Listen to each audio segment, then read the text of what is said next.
If you've ever called roll initiative while your party is split, then this video is for you. Half of your group are about to get into the fight for their lives, while the other half are off somewhere picking daisies, about to be sidelined for hours. Before you let the initiative roll divide your group, take a moment and let's see if the tip that I have for you today can help you to keep your cleric from being bored to tears during the prime time of your game. The problem with splitting the party has never really been about the danger that comes from smaller groups facing bigger threats. Truly, the biggest problem with splitting the party is that you unfortunately can't clone yourself and be in two places at once. If something is going into an exciting moment over on this side and there's nothing happening over here, then obviously a lot of your attention gets drawn to the exciting moment, and unfortunately that means that somebody has to be missing out. Even when the encounter over here seems like it'll be quick and easy, sometimes it can take an hour or more to resolve in many systems. Worse, sometimes the encounter that half of the party has just gotten themselves engaged in is an encounter that you're excited to run and you're looking forward to and have put a lot of work and effort into.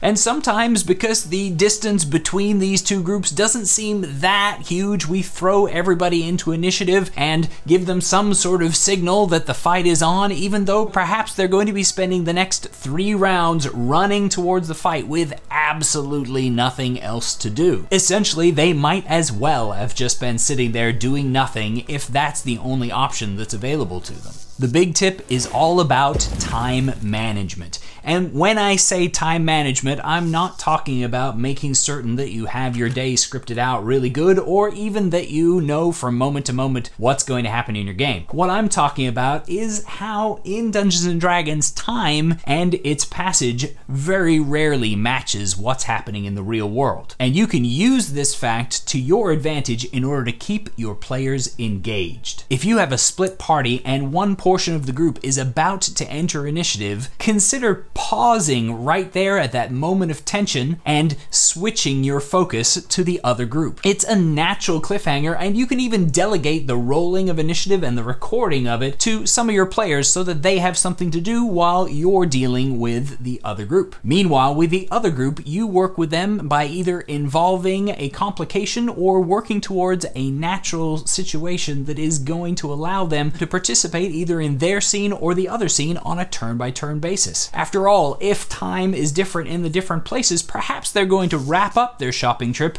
and make their way back, and so you can narrate something like, as Demo walks around the corner, she can hear the trumpeting sound of her Loxodon allies charge and knows that battle is incoming. Roll initiative. Use the bendable, timey-wimey nature of things in your different scenes to your advantage by bringing your group back together. Alternatively, instead of bringing them together, find a natural situation that is going to engage their interest on a turn-by-turn basis. My personal method includes using Mike Shea from Sly Flourish's list of complications. By having 10 complications suitable to the locations that my groups are in, I have a quick set of prompts to try and give myself some kind of an idea that might either put them into initiative or into a situation where I can resolve things every round with interest and excitement and tension at the table. Sometimes this might look like a pickpocket grabbing something and making a break for it to put them into a chase scene. Other times it might be watching somebody else get mugged and being able to step up and play the hero. It could be a tense negotiation between them and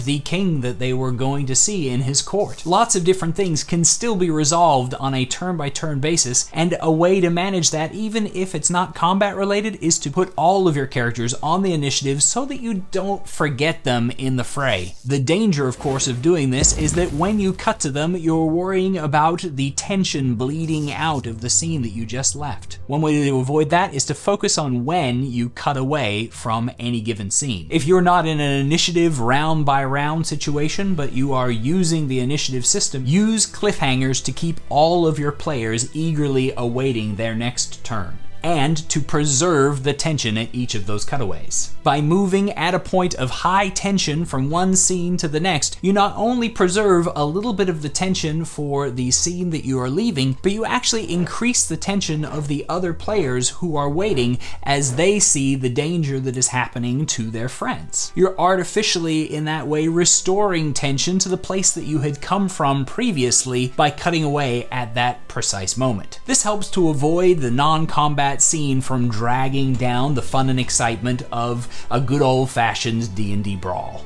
If this video served, don't forget to like and subscribe for a constant barrage of Dungeons & Dragons tips so that you and I can improve our games of Dungeons & Dragons together.